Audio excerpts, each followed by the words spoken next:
पावसाने झोडपलं आणि राजाने मारलं तर दात कुणाकडे मागायची, अशी काहीशी परिस्थिती हिंगोली जिल्ह्यातील शेतकऱ्यांमध्ये निर्माण झाली आहे. मी सध्या हिंगोलीच्या कळमनुरी तालुक्यातील सोडेगावच्या शिवारामध्ये आहे. हे हळदीचं शेत आहे. या शेतामध्ये शेतकऱ्यानं हळदीच्याच बेडवरती जे आहे ते सोयाबीनची देखील लागवड केली. शेतकऱ्याचा मानस असतो की हळद जरी गेली तर काही प्रमाणात लागवडीचा खर्च निघावा म्हणून सोयाबीन त्यांनी पेरलंय. परंतु जे आहे 2 दिवसापासून हिंगोली जिल्ह्यामध्ये मुसळधार पाऊस पडतोय. त्या पावसानं सगळं होत्याचं नव्हतं केलंय. पेनगंगा असेल, कयाधू असेल आणि इतर ओढेनाले असतील यांना पूर आलाय आणि नदीकाठच्या शेतांचं आणि सखल भागाच्या शेताचं मोठं नुकसान झालंय. आपण बघतोय की पलीकडे देखील काही शेतं आहेत आणि या सगळ्या शेतांमध्ये हीच परिस्थिती आहे. सध्या गुडघाभर पाणी आहे आणि काल मात्र येऊन जास्त पाणी होतं. आपल्यासोबत हे शेतकरी आहेत, सोडेगावचे शेतकरी आहेत, गजाननराव काळे. दादा, काय नुकसान आहे, किती पाऊस होता? पावसाची परिस्थिती विचारण्यासारखी नव्हती, इतका पाऊस होता. आणि आपण जिथं आज उभे आहेत या ठिकाणी जवळपास 4 फूट 3 फूट पाण्याची लेवल होती. मागच्या वर्षी सुद्धा हीच परिस्थिती होती आमच्या शेतामध्ये. आणि शासनाकडून जी मदत होणार आहे ती एकदम तुटपुंजी राहिली.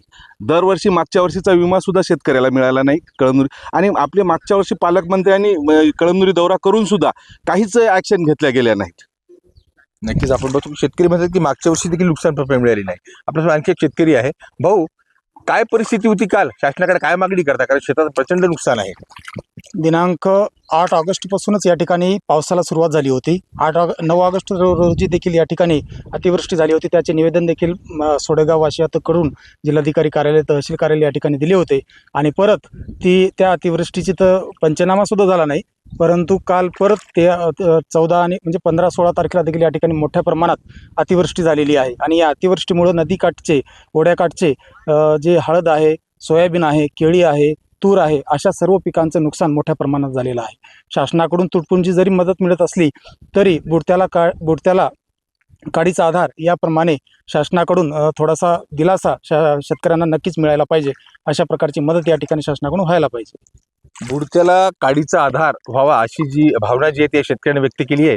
त्यामुळे आता शासनानं लवकर पंचनामे करून शेतकऱ्यांना आर्थिक मदत करावी अशी मागणी शेतकऱ्यांकडे होत आहे. मनीष खरात, न्यूज 18 लोकमत, हिंगोली.